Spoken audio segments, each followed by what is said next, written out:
বিসমিল্লাহির রহমানির রহিম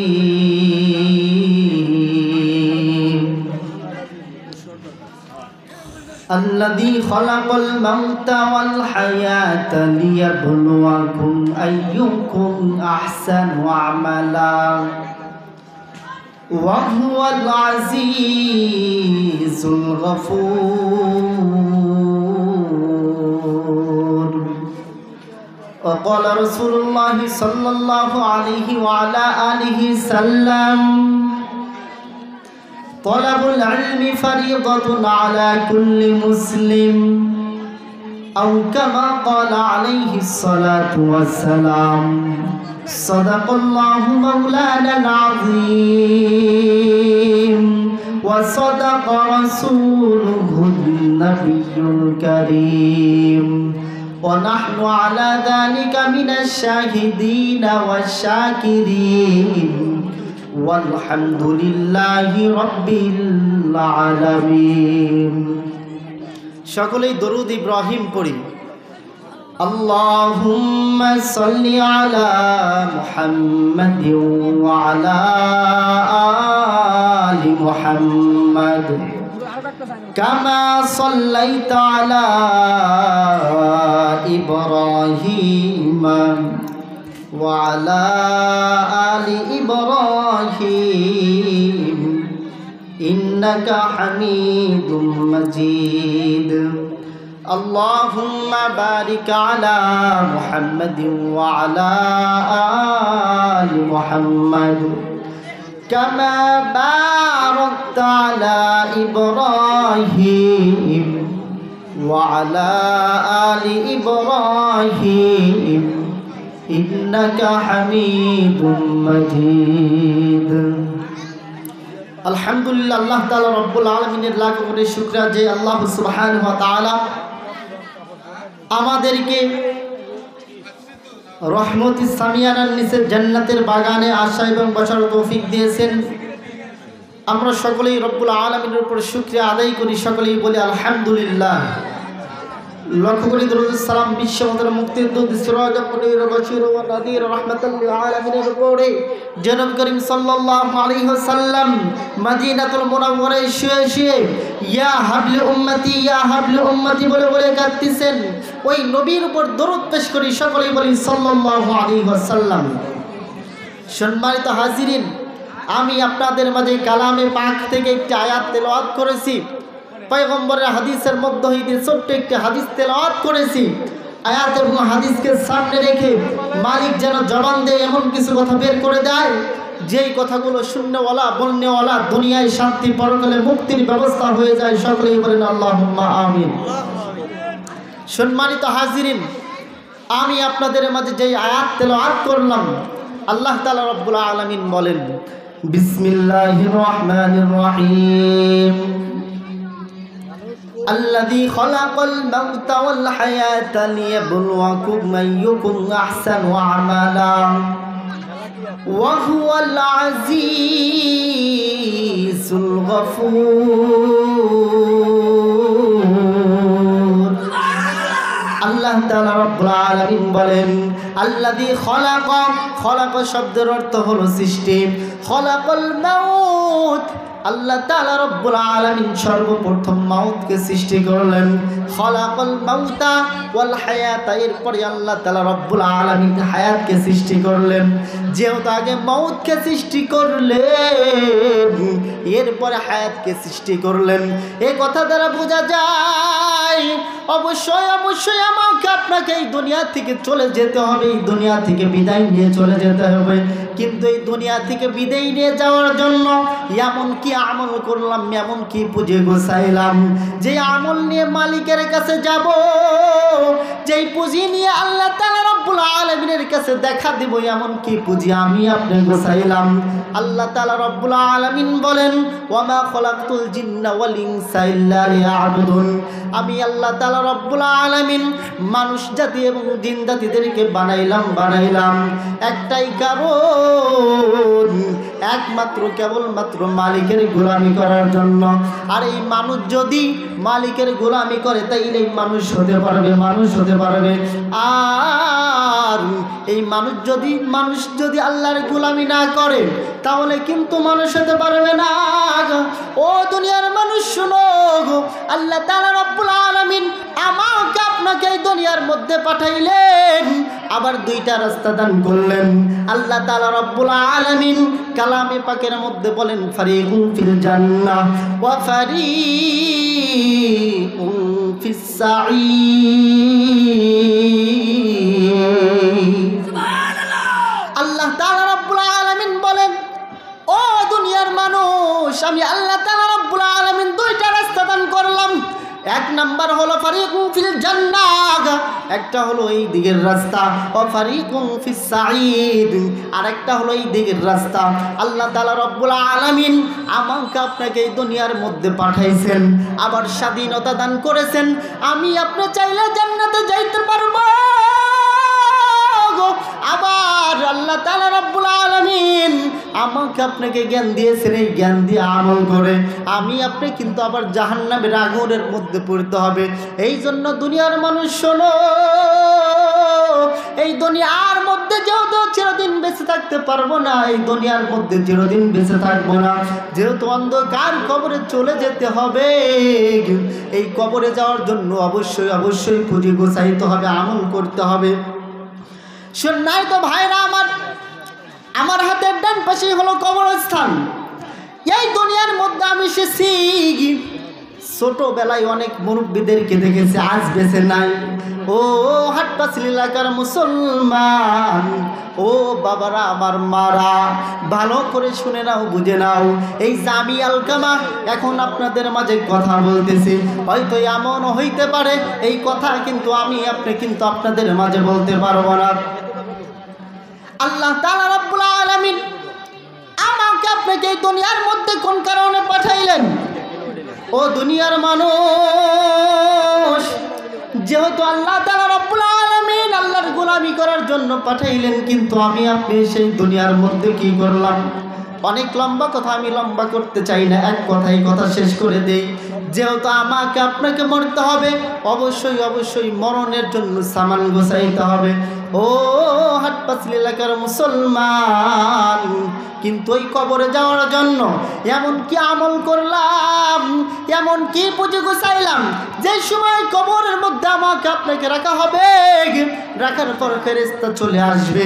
ফেরেশতা আসার পর আমাকে আপনাকে জিজ্ঞাসা করবে, মান রব্বুকা।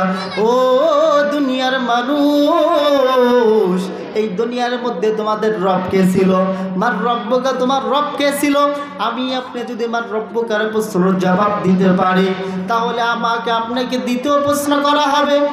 আর মান রব্বুকার প্রশ্নের জবাব যদি না দিতে পারি, আমাকে আপনাকে দ্বিতীয় কোনো প্রশ্ন করা হবে না, ওইখান থেকে রাস্তা হয়ে যাবে, আমাকে আপনাকে কিন্তু ওইখান থেকে জাহান্নামে যেতে হবে। ও দুনিয়ার মানুষ, যেই সূর্য 9,30,00,000 মাইল দূরের থেকে তাপ দেয়, এই সূর্যের তাপ আমি আপনি সহ্য করতে পারি না। ওই জাহান্নামের আগুন কেমনে করে সহ্য করব, কেমনে করে সহ্য করব? সম্মানিত ভাইরা আমার, যেহেতু জাহান্নামের আগুন আমি আপনি সহ্য করতে পারবো না, এই জন্য অবশ্যই আমাদেরকে আল্লাহর গোলামি করতে হবে। আল্লাহর গোলামি করে আমাদেরকে জান্নাত কামাই করতে হবে। সম্মানিত ভাইরা আমার, আমি আপনাদের মাঝে যে হাদিস তেলাওয়াত করলাম, তলাবুল ইলমি ফরিদাতুন আলা কুল্লি মুসলিম, এই দুনিয়ার মধ্যে পয়গম্বর আরবি আলাইহিস সালাতু ওয়াস সালাম বলেন, তলাবুল ইলমি ফরিদাতুন আলা কুল্লি মুসলিম, প্রত্যেক মুসলমান নর এবং নারীর উপরে ইলমে দ্বীন শিক্ষা করা ফরজ। আমাদেরকে কিন্তু অবশ্যই ইলমে দ্বীন শিক্ষা করতে হবে, কুরআন শিক্ষা করতে হবে। কিন্তু আমি আপনি এই দুনিয়ার মধ্যে এসে এমন কি শিক্ষা করলাম, কুরআনের শিক্ষা করতে পারলাম নাকি, ইলমে দ্বীন শিক্ষা করতে পারলাম নাকি, অবশ্যই অবশ্যই আমাদেরকে কিন্তু ইলমে দ্বীন শিক্ষা করতে হবে। ও মুসলমান ইমানদার, তুমি এই দুনিয়ার মধ্যে যে আমল করতে চাও, সেই কাজ করতে গিয়ে কিন্তু তোমাকে আগে কোরআনে কারীম শিক্ষা করতে হবে। সম্মানিত ভাইরা আমার, যেহেতু এটা মাদ্রাসার মাহফিল, এই জন্য মাদ্রাসার বিষয়ে আমি 5টা মিনিট আপনাদের মাঝে বলতে চাই। এই মাদ্রাসায় কি এমন শিক্ষা দেওয়া হয়, কি এমন শিক্ষা দেওয়া হয় এ দুনিয়ার মানুষ শুনো। এই মাদ্রাসার মধ্যে পড়লে কি লাভ হয়, কি লাভ হয়? এইখানে কোরআন শিক্ষা দেওয়া হয়, এই কোরআন পড়লে কি লাভ হয়, কি লাভ হয়? এই জন্য আপনার সন্তানকে আপনি কেন মাদ্রাসায় পড়াবেন? কেন আপনার সন্তানদেরকে আপনি ইলমে দ্বীন শিখাবেন? সম্মানিত ভাইরা আমার, আমি আপনি আমার সন্তানকে এই জন্যই কোরআন শিখাবো, ইলমে দ্বীন শিক্ষা করাবো। কারণ হলো এই কোরআন এটা এমন একটি দামি একটি কিতাব, দামি একটি গ্রন্থ। জানেন কি এই কোরআন কত বড় দামি কিতাব? কিতাবের মধ্যে পড়ে দেখলাম, কোনো বান্দা বান্দি যদি এই কোরআনে কারীম তিলাওয়াত করে, বলে বুঝা পড়ুক চাই না বুঝা পড়ুক, আল্লাহ সুবহানাহু ওয়া তাআলা ওই বান্দা বান্দির আমল নামায় কমপক্ষে 10টা করে নেকি লিখে দেয়। বলে এই কিতাব কত দামি কিতাব জানো? কোনো বান্দা বান্দি যদি এই কোরআনের দিকে তাকায় থাকে, পড়তে হয় না, তাকায় থাকলেও আল্লাহ মাফ করে জান্নাত দান করে দেয়। সম্মানিত হাজিরিন, আমার একটা ঘটনা মনে পড়ে গেল। আল্লাহর এক বান্দা ছিলেন, উনি কাঠুরে কাঠ কাটতেন। কি করতেন? কাঠ কাটতেন, কাঠুরে ছিলেন। এই আল্লাহর বান্দা কোরআনের দিকে তাকায় থাকতেন শুধু, এর ফলেও আল্লাহ মাফ করে দিয়েছেন। আল্লাহর বান্দা কাঠুরে দিন মজুরের কাজ করে, কাঠ কেটে খায়। আল্লাহর বান্দা কিতাবের লেখক লেখেন, অনেক গরিব মানুষ ছিলেন। বলে যে এলাকার মধ্যে উনি বাস করতেন, ওই এলাকার মধ্যে খুব বেশি মানুষ ছিল না, অল্প কিছু মানুষ ছিল। এ মুসলমান ইমানদার, কোনো একদিন হঠাৎ করে এই আল্লাহর বান্দা, কাঠুরের নাম ছিল আব্দুর রহমান, আল্লাহর বান্দা আব্দুর রহমান হঠাৎ করে দুনিয়া থেকে বিদায় নিয়ে চলে গেলেন। বলে এই দুনিয়ার মধ্যে থেকে যেই সময় বিদায় নিয়ে চলে গেলেন, ও দুনিয়ার মানুষ, যেই সময় আব্দুর রহমান দুনিয়া থেকে বিদায় নিয়ে চলে গেলেন, বলে যে এলাকার মধ্যে বাস করে, যে এলাকার মধ্যে থাকে, ওই এলাকার মধ্যে এমন কোনো মানুষ নাই আব্দুর রহমানের কাফন দাফনের ব্যবস্থা করবে, জানাজা পড়াইবে। কিন্তু আব্দুর রহমানের সম্পর্ক আল্লাহ তাআলা রাব্বুল আলামিনের সাথে ছিল। আল্লাহ তাআলা রাব্বুল আলামিন জিবরাইল আলাইহিস সালাতু ওয়াস সালামকে ডাক দিয়ে বলেন, ইয়া জিবরাইল, আর করো না দেরি, চলে যাও তাড়াতাড়ি, আর করো না দেরি, চলে যাও তাড়াতাড়ি। ওই যে আব্দুর রহমান নামক একজন বান্দা, আমার একজন বন্ধু, আমার ডাকে সাড়া দিয়ে চলে এসেছে। ও দুনিয়ার মানুষ শুনো, যেই সময় ইমাম গাজ্জালী রাহিমাহুল্লাহ আলাইহি জিবরাইল আলাইহিস সালাতু ওয়াস সালাম খবর পাঠাইলেন আব্দুর রহমানের বাড়ি কোথায়, ইমাম গাজ্জালী রাহিমাহুল্লাহ আলাইহি খুঁজতেছেন। অনেক লম্বা কথা, লম্বা করব না।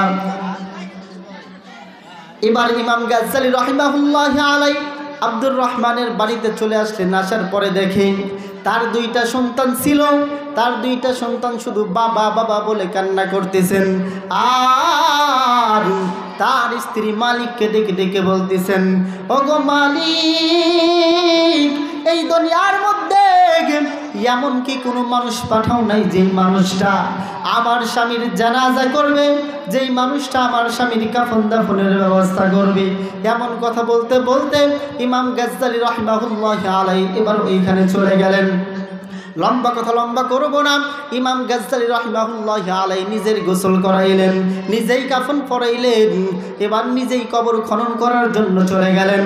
ইমাম গাজ্জালী রাহিমাহুল্লাহ আলাইহি কবর খনন করতেছেন, কবর খনন করতেছেন। এমত অবস্থায় যেই সময় এক হাত খুলেছে, এক হাত খোলার পর এবার ইমাম গাজ্জালী রাহিমাহুল্লাহ আলাইহি নজর করে দেখে আব্দুর রহমানের কবর দিয়ে জান্নাতের সুগন্ধ বের হইতেছে। সম্মানিত ভাইরা আমার, ইমাম গাজ্জালী রাহিমাহুল্লাহ আলাইহি চিন্তায় পড়ে গেলেন, আমি তো জানি এই ব্যক্তি কাঠুরে, আল্লাহর বান্দা কাঠ কাটে, দিন মজুরের কাজ করে, কিন্তু এই ব্যক্তির কবর দিয়ে জান্নাতের সুগন্ধ বের হয়। এ কি দুনিয়ার মধ্যে এমন কি ভালো কাজ করেছে, এমন কি ভালো আমল করেছে, যেই ভালো কাজ ভালো আমল করার কারণে কবর দিয়ে জান্নাতের সুগন্ধ বের হইতেছে। ও দুনিয়ার মানুষ, ইমাম গাজ্জালী রাহিমাহুল্লাহ আলাইহি কি করলেন, আব্দুর রহমানের বাড়িতে চলে গেলেন। বাড়িতে যাওয়ার পর তার স্ত্রীকে বললেন, ওগো আব্দুর রহমানের স্ত্রী, তোমার স্বামী এই দুনিয়ার মধ্যে এমন কি আমল করেছে? বলে, হযরত আমি জানি না আমার স্বামী এই দুনিয়ার মধ্যে কি আমল করেছে, কিন্তু ওই আলমারির ভিতরে দেখা যায় ওই যে কি যেন একটা কিতাব দেখা যায়, আমার স্বামী ওই কিতাবটা শুধু কিতাবটাকে ভালোবাসতো, কিতাবটা পড়তে জানতো না। বলে সকাল এবং সন্ধ্যায় এইরকমভাবে একবার চোখে লাগাইতো, আবার মুখে লাগাইতো, আবার বুকে লাগাইতো, এমনভাবে শুধু মহাব্বত করতো আর মহাব্বত করতো। আর আমার স্বামী এই কুরআন কারীম এই কিতাবটা তাকায় তাকায় দেখতো আর চোখের পানি ফালায়া ফালায়া কান্না করতো আর বলতো, মালিক আমি তোমার কালাম পড়তে জানি না, তোমার কালামের দিকে তাকায় থাকি, তোমার কালামের দিকে তাকায় থাকার কারণে তুমি আমাকে মাফ করে দাও। সম্মানিত ভাইরা আমার, আব্দুর রহমান উনি কি করতেন? শুধু কোরআনের দিকে তাকায় থাকতেন, কোরআনের দিকে তাকায় থাকার কারণে আল্লাহ মাফ করে দিয়েছেন। ওই আল্লাহ এখনো আছে না নাই? ওই আল্লাহ এখনো আমাকে আপনাকে জান্নাত দিতে পারে কি পারে না? আমরা সকলেই কোরআনকে ভালোবাসবো তো ইনশাআল্লাহ।